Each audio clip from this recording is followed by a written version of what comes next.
Hello എല്ലാവർക്കും else വെൽസിലേക്ക് സ്വാഗതം. അപ്പോൾ വീട്ടിലിങ്ങനെ കുറേ വേസ്റ്റ് ഉണ്ടെങ്കിൽ നിങ്ങൾ എന്താ ചെയ്യുക? വേസ്റ്റ് എന്ന് പറഞ്ഞപ്പോൾ ഈ കൗൺസിലിൽ നിന്നൊക്കെ കിട്ടുന്ന ബിന്നുകളില്ലേ, ആ ബിന്നുകളിലൊന്നും തികയാണ്ട് പിന്നെയും കുറേ വേസ്റ്റ് ഉണ്ടെങ്കിൽ നമ്മൾ എന്താ ചെയ്യാം?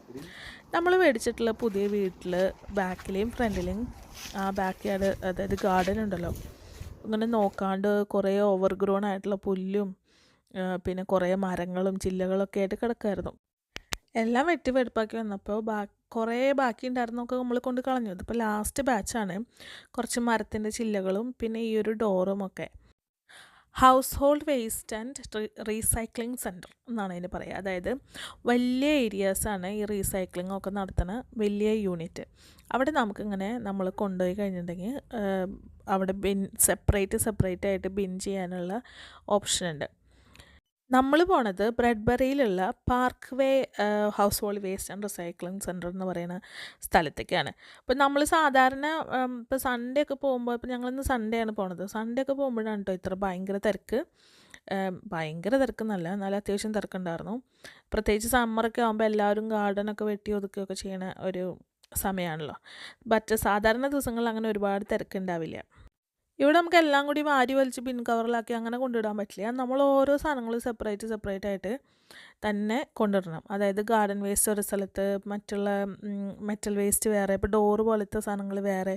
അവിടെ എല്ലാം നമ്പർ ഇട്ടിട്ട് ഇങ്ങനെ ഓരോന്ന് തരംതിരിച്ച് എഴുതി വെച്ചിട്ടുണ്ട്. ഇതിന് അവിടെ എത്തി കൺഫ്യൂഷൻ ആണെന്നുണ്ടെങ്കിൽ അവിടെ നമ്മളെ ഹെൽപ്പ് ചെയ്യാൻ വേണ്ടി കുറേ പേര് നിൽക്കുന്നുണ്ട്. അവർ പറഞ്ഞു തരും ഏതിലാണ് ഇടേണ്ടതെന്ന്. കൃത്യമായ നമ്പറായിട്ട് നമുക്ക് പറഞ്ഞു തരും. നീവിച്ചൻ കാറിൽ തുണിയൊക്കെ ഇട്ട് അതിലെല്ലാം കൂടെ കയറ്റിയിട്ടപ്പോൾ ഞാൻ പറഞ്ഞു, ഈ കാറിൽ ഇങ്ങനെയൊക്കെ കൊണ്ടുപോകണ ഒക്കെ ആരെങ്കിലും ചെയ്യണമാണോ, ഇനി എന്തെങ്കിലും പ്രശ്നം ഉണ്ടാവുമെന്ന് എങ്ങനെ ഞാൻ ചോദിച്ചു. ഇപ്പോൾ നോക്കിയാൽ ഇവരെല്ലാവരും ഇതൊക്കെ തന്നെ ചെയ്യണേ. അവനവൻ്റെ കാറിൽ പറ്റണ സാധനങ്ങളായിട്ട് കൊണ്ടുവന്ന് കളയുക. ഇതാണ് നമ്മുടെ ഗാർഡൻ വേസ്റ്റ് ഉണ്ട്. പിന്നെ അവിടെ എഴുതിയിരിക്കണുണ്ടോ ജാപ്പനീസ് നോട്ട് വീഡ്, അത് അതിൽ കൊണ്ടിടാൻ പറ്റില്ല. അതൊഴികെ ബാക്കി എല്ലാ തരം ചെടികളുടേതായ സാധനങ്ങളും നമുക്ക് വലിയ പിന്നാട്ടോ അതിൽ കൊണ്ടിടാം. ഈ ജാപ്പനീസ് നോട്ട് വീഡ് ഇവിടെ ഒരു ഇക്കോളജിക്കൽ കൺസേൺ ഉണ്ടാക്കുന്ന ഒരു പ്ലാന്റ് ആയിട്ടാണ് കൺസിഡർ ചെയ്യുന്നത്. അതൊരു കൺട്രോൾഡ് വേസ്റ്റുമാണ്. അതുകൊണ്ട് നമ്മൾ സാധാരണ സ്ഥലത്തൊന്നും അതങ്ങനെ നമുക്ക് ഡിസ്കാർഡ് ചെയ്യാൻ പറ്റില്ല. നമ്മൾ ബാക്കിയെല്ലാം ബിൻ ചെയ്ത് കഴിഞ്ഞു. ഇനി ഈ വാതിലാണുള്ളത്. ഈ ഡോറ് കുറച്ച് അപ്പുറത്തായിരുന്നു. ഞങ്ങൾ രണ്ടുപേരും കൂടി പിടിച്ചത് കൊണ്ടിട്ടു. അത് കഴിഞ്ഞ് കാറൊക്കെ ഒന്ന് ജസ്റ്റ് ഒരു ക്ലിൻ കൊടുത്ത് നമ്മൾ തിരിച്ചു പോകാൻ.